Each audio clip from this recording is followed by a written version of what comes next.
तो कैसे हैं मेरे प्यारे विद्यार्थियों। उम्मीद कर रहे हैं अच्छे होंगे, स्वस्थ होंगे और एग्जाम की तैयारी में व्यस्त होंगे। मैं ओम प्रकाश मिश्रा और आप देख रहे अपन YouTube channel success study star. तो मेरे प्यारे विद्यार्थियों, आज जो मैं आप सबको पढ़ाने वाला हूँ क्लास 10th का ज्योग्राफी, यानी ज्योग्राफी का है तो भूगोल, जिसका देखेंगे पार्ट ख का जल संसाधन का क्वेश्चन आंसर। ठीक है, तो यदि आप हमारे चैनल पर पहली बार होंगे तो चैनल को लाइक, सब्सक्राइब और वीडियो को ज़्यादा से ज़्यादा शेयर कीजिएगा। चलिए, पहला क्वेश्चन है, बृहद क्षेत्र में जल की उपस्थिति के कारण की पृथ्वी को क्या कहते हैं। तो अपना लोग जानते हैं जो जल पृथ्वी पर 71% पाया जाता है और इसी कारण सबसे ज़्यादा पृथ्वी पर क्या है तो जल है। तो जल की ज़्यादा उपस्थिति के कारण पृथ्वी को कौन सा ग्रह कहा जाता है तो नीला ग्रह कहा जाता है।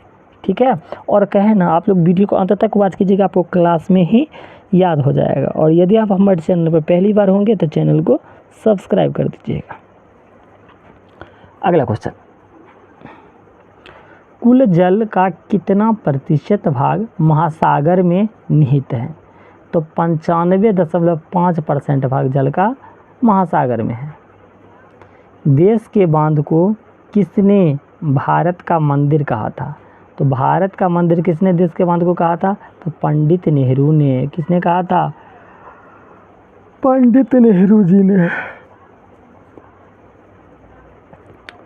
प्राणियों के शरीर में कितना प्रतिशत जल की मात्रा निहित होता है। तो देखिए, मनुष्य के शरीर में ना 65% पानी पाया जाता है। कितना परसेंट बाबू लोग, 65%।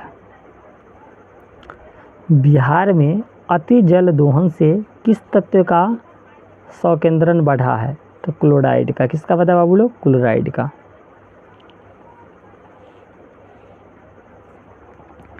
बहुउद्देशीय परियोजना से आप क्या समझते हैं। तो वैसी परियोजना एक साथ एक ही समय में, वैसी परियोजना एक साथ एक ही समय में एक से अधिक उद्देश्यों के पूर्ति होती है, उसे बहुउद्देशीय परियोजना कहते हैं। ठीक है, जैसे बाढ़ नियंत्रण, विद्युत उत्पादन, उद्योग के जल पूर्ति, मत्स्य उत्पादन, मनोरंजन इत्यादि। ठीक है, अगला क्वेश्चन, जल संसाधन में क्या उपयोग है लिखे।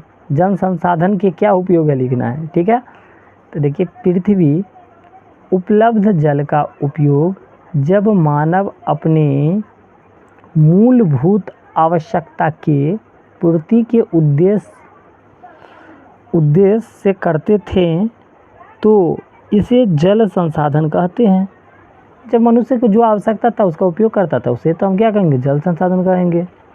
जल संसाधन का उपयोग पीने के जल के रूप में, विद्युत उत्पादन में, मत्स्य उत्पादन में और सिंचाई में किया जाता है। अरे कथी कथी में जल का उपयोग करते हो तो लिखना था। अरे लिख देगा, अरे चला लो, अरे लिखेगा कि नहीं रे बाबा, रे बाबा। चलिए, अगला क्वेश्चन, अंतर्राज्यीय जल विवाद के क्या कारण है। देखिए, जल एक महत्वपूर्ण प्राकृतिक संसाधन है और इसके अंदर अनेक बहुमूल्य प्राकृतिक संपदा विद्यमान है। इन्हीं प्राकृतिक संपदा के अर्जन लिए दो या दो से अधिक राज्य के बीच जल विवाद उत्पन्न होता है, जैसे कावेरी विवाद तमिलनाडु और कर्नाटक के बीच वर्तमान है। ठीक है, अगला क्वेश्चन, जल संकट क्या है। तो जल संकट से तात्पर्य है किसी क्षेत्र विशेष में उपयोग किए जाने वाले शुद्ध जल की कमी से है। और वर्षा का भूमिगत जल क्यों गिरी हुई स्तर, ऐसे दो तथ्य हैं जिसे जल संकट की स्थिति उत्पन्न होती है। चलिए, अगला क्वेश्चन पे आ जाते हैं बाबू लोग। और अच्छा लग रहा है तो चैनल को भी सब्सक्राइब कीजिएगा। भारत की नदियों के प्रदूषण के कारणों का वर्णन करना है। तो देखिए क्या लिखे हैं, भारत की नदियों के प्रदूषण के निम्नलिखित कारण है। सही बात है, पहला, औद्योगिक केंद्र से निकलने वाले अपशिष्ट पदार्थों को नदियों तक पहुंचाना। ठीक है, पहला काम तो ये हो गया। दूसरा, नदियों के किनारे अथवा नदी में जानवरों को सफाई करना। ठीक है, देखते हैं ना कितने लोग अपना गाय भैंस को उसी में स्नान कराते, तो नदी तो गंदा होगा। तीसरा, अस्पताल और शहरों के बड़ा बड़ा नालाओं के द्वारा गंदगी को नदी में के जल में गिरा देता है। सही बात, देख रहे हैं, नाला सब नदी में गिरता रहता है। अगला है, खेतों में अधिक उर्वरक प्रयोग होने से वर्षा जल द्वारा उसे नदियां तक बहा के ले जाना। सही बात है, देखिए खेत में कितना केमिकल वाला यानी रासायनिक देखिए किया जाता है, और वही वर्षा जितना अधिक होता है तो वो खेत से बह के कहाँ पहुँच जाता है, नदी में पहुँच जाता है।